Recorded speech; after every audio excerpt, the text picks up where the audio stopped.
Детето на затворника е като всяко друго дете и най-малко то носи вина за престъплението, извършено от родителя му. Нека направим така, че тези мълчугани получат подарък за предстоящите празници. Призивът към врачани отправят от Дружеството за религиозна и обществена подкрепа на лишените от свобода и партньорите им.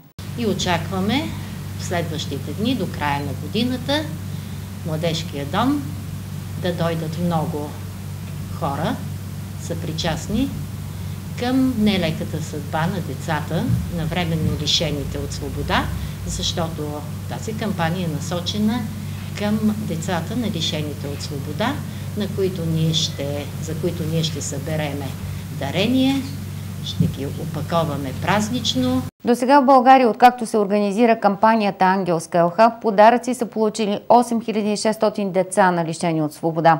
150 са те във Враца за последните 2 години. Основната цел на благотворителната инициатива. Укрепване на връзките между лишените от свобода родители и техните деца, като най-вече кампанията е насочена към децата, защото те не се различават с нищо друго от всички останали деца. От днес до 14 декември всеки, който желае, може да занесе дрежки и играчки в Младежкия дом, с които ще бъдат зарадвани деца на лишени от свобода от врачанския затвор.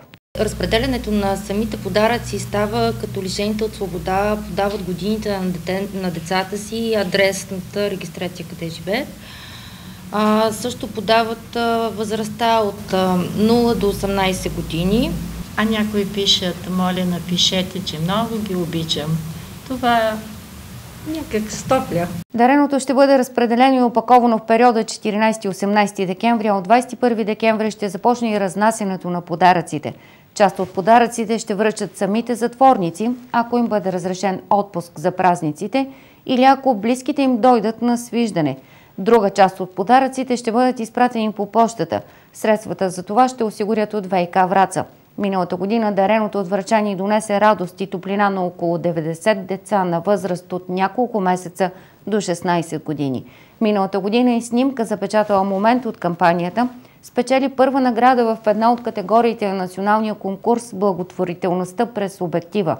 Фотосът беше дело на нашия колега от телевизия Враца Боян Пещиков. А за доброволец на годината беше обявена Юлия Кръстева, миналогодишният координатор на кампанията във Враца. Подобно признание не се присъжда задължително всяка година.